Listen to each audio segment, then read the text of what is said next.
Welcome and good evening. Tonight we have a collection of scary park ranger and camping stories. If you enjoy, please be sure to subscribe and leave a like. Anyway, without further ado, let's begin. Number 1. 9 summers in our nation's oldest national park, 3 of which I worked backcountry, which involved going out for 9 days at a time, alone, stayed in cabins mostly, with the occasional backpacking trip when working boundary, looking for poachers. These trips were not normally solo. The oddest thing, that is my unsolved mystery, was the abandoned camp next to the trail. Camping outside of a designated campsite is a big no-no, and I was just surprised. I walked around the corner one day and found a tent set up directly next to the trail. The trail ran along a nice stream, and was a very tranquil spot. Inside I found a cloth sleeping bag, some dirty clothes, lots of food, big cans of SpaghettiOs and what looked like some leftovers from our refried beans and rice dinner, and a teddy bear. Everything reeked of cigarette smoke. I was tempted to confiscate everything and leave the individual out there with nothing. But I did take all the food and peeked into a secure food storage box along the way back to my cabin. I left a note explaining where I'd taken the food and that they needed to move camp. I was unable to return to the tent for 2 weeks. It was way too long to leave it sitting there next to the trail. It was basically untouched when I returned. Some trail crew folks had checked it out and let me know, but that was probably it. I packed up the rest and hauled it out. I spent some time poking around that area, but never saw any other signs of life. It was obviously someone who was not prepared for camping out in the backcountry, judging by the food, equipment, and the teddy bear. I just don't know. Everything, clothing, gear, etc., indicated just one individual. Number 2. I'm a seasonal ranger for my local forest district.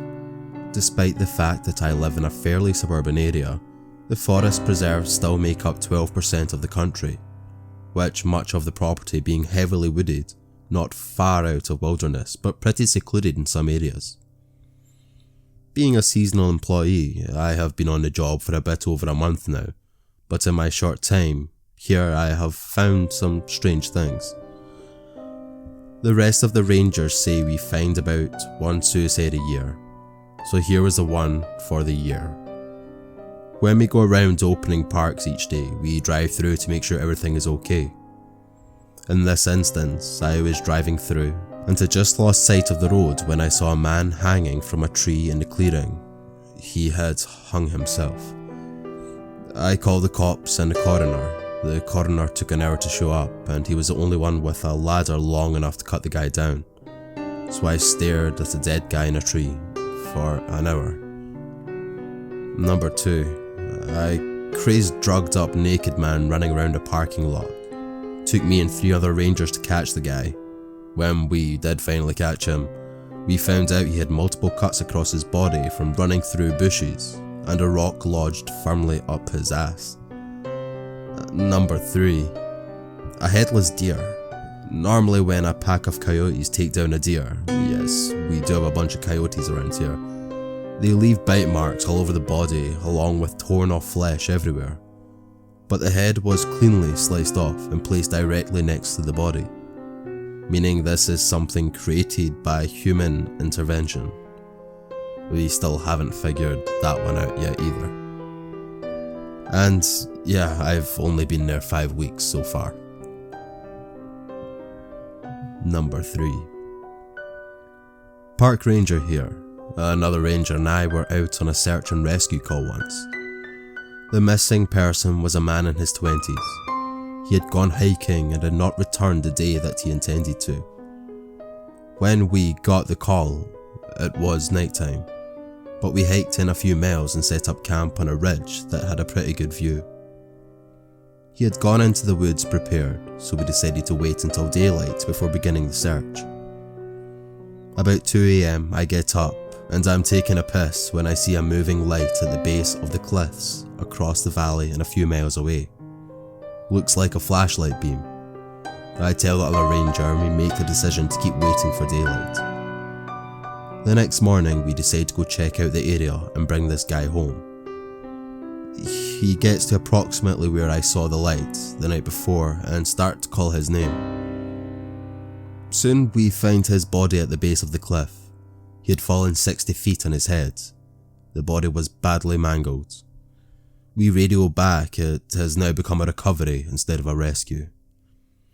At this point, the other ranger yells to me to come look at this.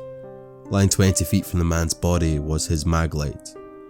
It seemed odd, but I thought nothing of it until the other ranger reminded me of the light the night before. It kind of gave me the creeps, but I still dismissed it. Before too long, the coroner arrived and inspected the body. After he took the body back to the lab, he said that the man had been dead for at least 48 hours before we found the body. All of a sudden, the "oh shit" alarm went off in my brain. I know that it couldn't have been possible. I had the coroner review his work, he got the same result. I tried to find an explanation for the light I had seen, perhaps other hikers. But one search and rescue guy had stayed at the only trailhead in the area all night. No one had come or gone. To this day I have no clue what I saw that night, but it freaked me out. Number 4. I am a wildland firefighter with the US Forest Service. This story is from an old supervisor of mine that I believe completely. The setting is 2004 or so in the Hells Canyon area of Middle Idaho. My supervisor's crew had been working all day and were going to be working through the night as well. As assistant superintendent, he was out scouting ahead on an ATV. He was working his way down a logging road that had clearly not been used in some time when a bobcat appeared in the middle of the road. The thing that stood there for a good 10 seconds screamed at him and then scampered up a nearby tree. He found this odd, but not particularly unsettling. Half a mile or so down the road, he found a small cabin. This was also odd as he was working on federal land and no private structure should have been there. Upon investigation, he saw that all the windows had been boarded shut. The doorknob had been punched out and secured to a hole drilled into a log frame by a chain. Someone did not want anything getting in or out of that cabin. Unsettled, he hopped on his ATV and headed back up the road. Where the bobcat had been, he found a Native American woman in a badly tattered nightgown. He yelled at her and asked if she needed help. She just screamed at him the same scream as the cat and climbed up the tree faster than any human had a right to. Obviously my supervisor got out of there as fast as he could, unsure of who or what he had seen. He asked a local guy about the cabin. A local Native American heard them talking and said my supervisor had seen a skinwalker. Number 5. This happened in the desert of Utah. I was a wilderness guide and lived out of my truck, so I camped nearly every night. I was totally used to weird noises, twigs cracking, whatever, but one night I was extremely calm and quiet, but there was a weird vibe in the air. A couple of friends and I were on BLM land in Utah near Moab, and we had just put out the fire and laid our bags out.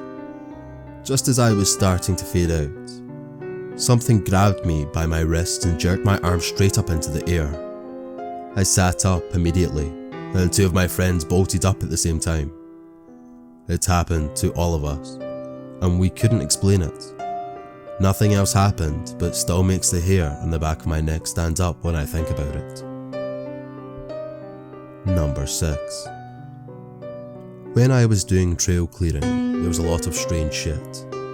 One night I was camped by a lake, miles from even the nearest road, when a boulder just flew into the lake from the other side. Then another, then another.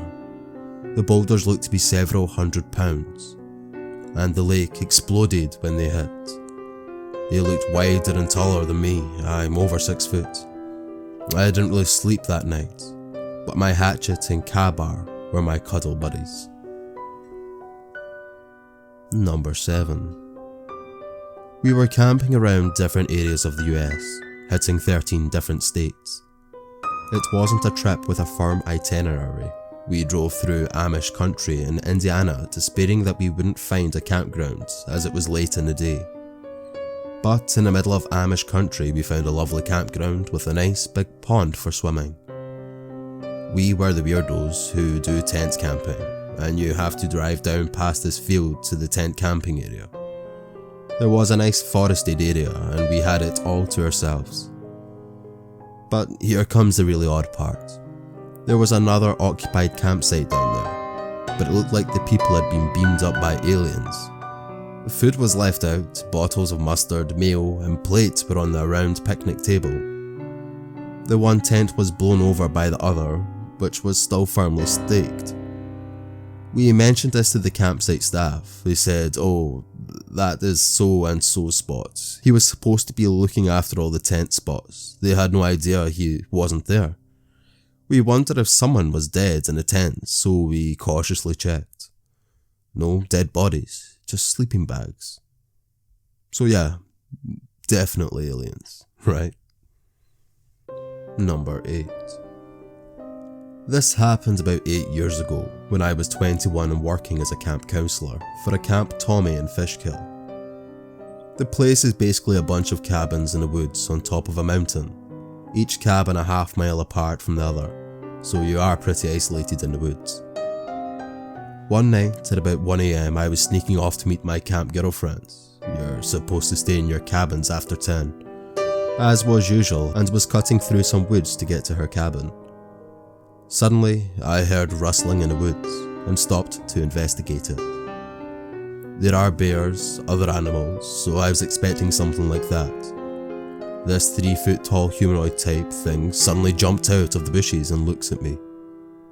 It's too dark for me to make out any of its features, other than it was standing on 2 feet, had 2 arms, and basically just looked like a miniature person without any features. Just looked solid black.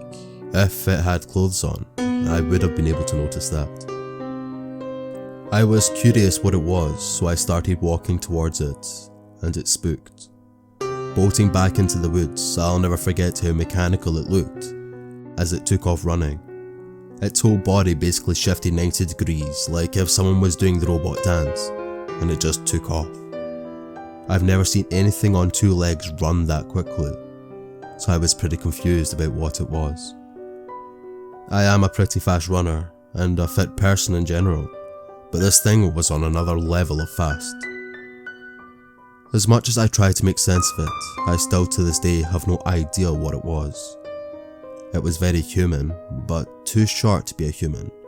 3 feet tall is about accurate, and I don't know how a human could run that fast anyway.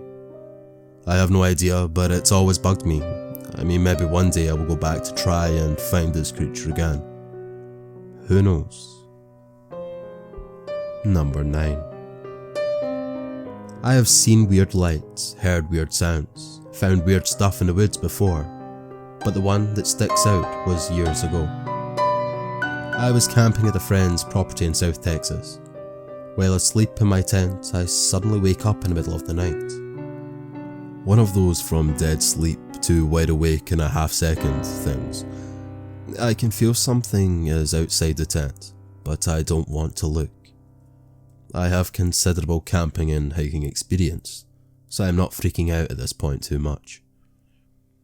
I very slowly unzip the top of the tent door, being as quiet as I can, and look out of the tent. There is a scarce light because we were camped under a giant oak tree, so big the branches dip down and connect with the ground before growing back up again. It is a huge tree and there are lots of shadows and weird shapes. Anyway, as my eyes start to adjust, I realise there are about 40 or more coyotes all milling around the camp, just slowly walking around, sniffing here and there, almost ghost-like in their quietness. I slowly zipped the flap back up, and laid there for about 30 minutes before I fell back asleep. In the morning, in the light, you couldn't tell anything had been there. The next night, we heard the pack howling for hours in the distance. This was almost freakier than seeing them 10 feet away. Number 10. Not a camper or a ranger, but an archaeologist.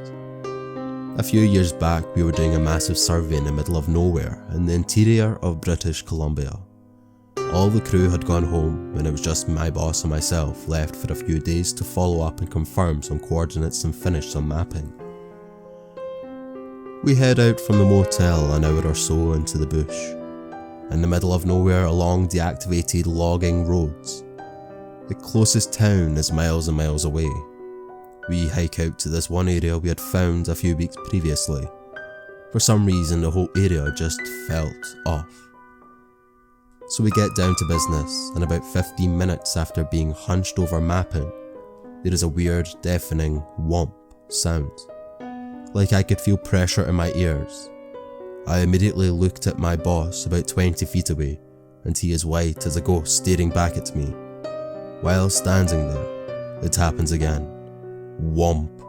Ear pressure and chest pressure, like I was just squeezed. Chills erupt all over my body and every hair is standing on end. My boss just looks at me and says, "Let's go." We grab all our stuff and speed hike back to the truck. We never discussed it.